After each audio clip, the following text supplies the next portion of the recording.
everyone, and thanks for joining us. This is Amhara Media Corporation, Amhara TV News. I'm Gaila Damu. Stay with us. Prime Minister Abiy Ahmed has returned home after concluding his official visit to Turkey.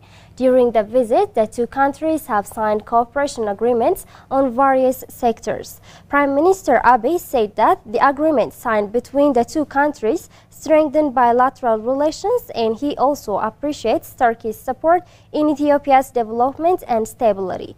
Abiy tweeted that Ethiopia will never forget the critical time cooperation the people and the government of Turkey extended to Ethiopia. The Prime Minister has also thanked President Recep Tayyip Erdogan of Turkey for the warm welcome. Prime Minister Abiy said that he returned back home after having a precious time with His Excellency President Recep Tayyip Erdogan of Turkey. He added that Ethiopia will never forget the critical time cooperation the people and the government of Turkey extended to him and his delegates.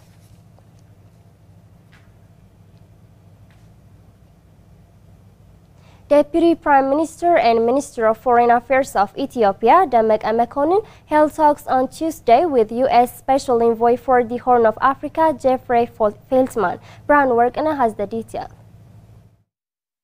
During their discussion, the Deputy Prime Minister said the relationship between the two countries is historic, long-standing and founded on shared interests and vision. Demek spoke in detail about the genesis of the terrorist TPLF attack on the northern command of the Ethiopian National Defense Force, including all the destructive acts of the group leading to the present day. The invading force is currently carrying out open invasions, looting and killings in the Afar and Amhara regions, said Demek, highlighting the overwhelming humanitarian, economic and social crimes the group has been committing in the stated regions. While committing all these crimes and treason, the Deputy Prime Minister said the U.S. government chose silence, which was uncharacteristic of the fraternal relationship between the two nations. Demek further expressed Ethiopia's standing expectations that the U.S. would properly condemn the destructive acts of the invading forces in a way that fits the relationship between the two countries. The Deputy Prime Minister added the international community should underline that the group has been disturbing the region since its inception. The Special Envoy on his part said the U.S. government perfectly understands the views of the people of Ethiopia on the TPLF. He said maintaining, affirming and sustaining Ethiopia's sovereignty, peace and unity are the fundamentals of U.S. policy on Ethiopia. Feltman underscored that the relationship between the two countries has regional significance and will continue to be based on these same anchors. According to the Ministry of Foreign Affairs, the Special Envoy is expected to hold talks with various government officials during his stay in Ethiopia. Residents of Galikuma locality of Ethiopian Afar regional states said the atrocities committed by the terrorist TPLF is horrific and unforgettable that could not be described in words. Fikradi Zaudu reports.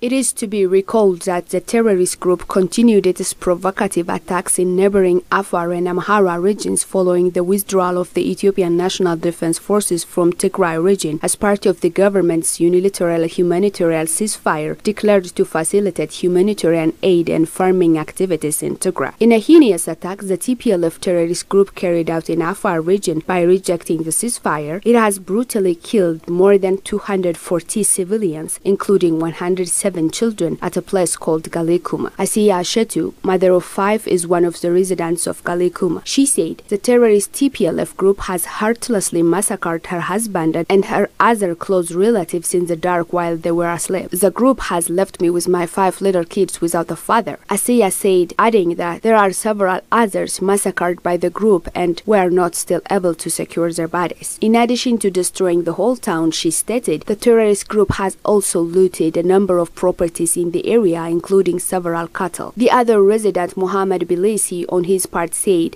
the group has massacred innocent children too in its attacks in the area. He elaborated, children who have no capability to defend themselves are the major victims of the terrorist group. In its attack carried out using heavy weapons, he has lost his family, including his 4 cousins. A religious father in the area, Sheikh Adam Burhab, said the attack conducted by the group is horrifying that would never be expected from a human being. According to Sheikh Adam, most of the victims of the attack are women and children. Sheikh Adam elaborated, as the number of dead bodies is huge, they are forced to bury 3 or 4 bodies in a single pit. The number of people massacred is expected to rise as they have been still receiving reports of new deaths. There are also people confirmed dead but their bodies have not been found. The residents vowed to stand with the Ethiopian National Defense Force in the fight against this terrorist group. Scholars have urged all Ethiopians to stand together to prevent foreign interference in the internal affairs of their country. Burhan Warkana reports. The scholars approached by the Ethiopian news agency said some members of the international community have been working with the terrorist TPLF to disintegrate Ethiopia. They further called on all Ethiopians to revive the unity that had been embedded in their history to reverse the challenges that the nation is facing. Addis Ababa University History and Heritage Administration lecturer Dagmawi Tesfaye said Ethiopia has gone through several predicaments. According to him, the terrorist TPLF group has been working to disintegrate Ethiopia from its inception. He noted the ongoing destructive activities of the terrorist TPLF in collaboration with Ethiopia's enemies is not new, adding that the continued occupation of the group as an agent of foreign forces to jeopardize the survival of the country demonstrates its real nature. He said that it had been told on several occasions that Ethiopia would disintegrate in the face of the various challenges it had experienced in its history. However, the nation prevailed because of the strong unity that the people of Ethiopia have developed during difficulties. Addis Ababa Science and Technology University President Dereje Ngida said on his part, some Western nations are not happy with Ethiopia's aspiration that does not allow dictation by foreign elements. He underscored that foreign forces use elements like TPLF and Shani terrorist groups as agents to help them fulfill their interests.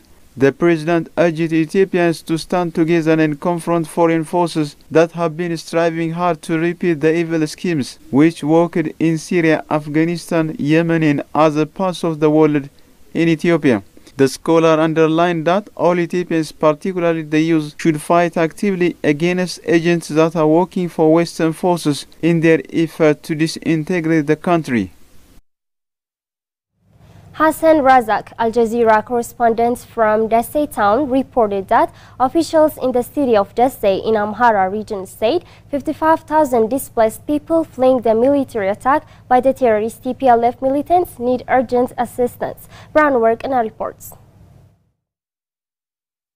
He reported that the officials have appealed to local and international relief organizations to provide support to those displaced people who are still pouring in due to the continuing military attack by the TPLF militants. According to Al Jazeera, Hussein Nourou takes a piece of plastic as a bed to which he comes every day.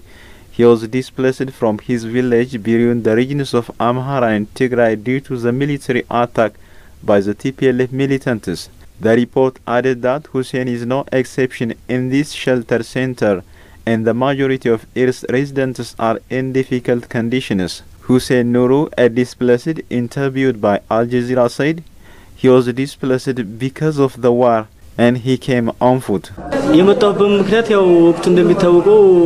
We encounter great difficulties on the way, and here too. As you can see, these are our conditions. We were gathered together with our money, clothes, or a family. The report added this reality prompted officials in the city of Dessie to issue distress calls, noting that thousands of displaced people need urgent assistance due to their lack of the most necessities of life. Deputy Mayor of Dessie City in Amhara region told to Al Jazeera that the majority of the displaced people are women and children. He said the federal government provided support, but it does not cover it. To date, we have the arrival of 55,000 displaced people, and this is beyond the capacity of the city.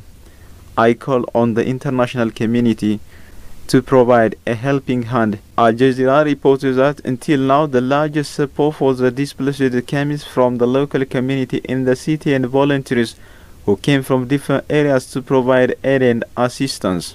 Idris Bashir, member of the Endowment Council in the city, told Al Jazeera that it was difficult for them to ignore the crisis of the displaced people.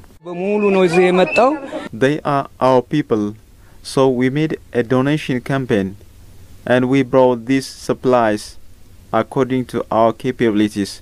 Hassan Razak reported that outside the shelters, some of the displaced live with their relatives and some of them are in rented houses, which has caused great pressures on the city's ability to cover consumer needs. The report underscored that the city is considered the largest city on the border between the regions of Amhara and Tigray, where the military confrontations are taking place. Therefore, it received the largest share of the movement of displaced people. You're watching Amhara Media Corporation, Amhara TV News, and now let's take a look at the foreign exchange rate and carat rate.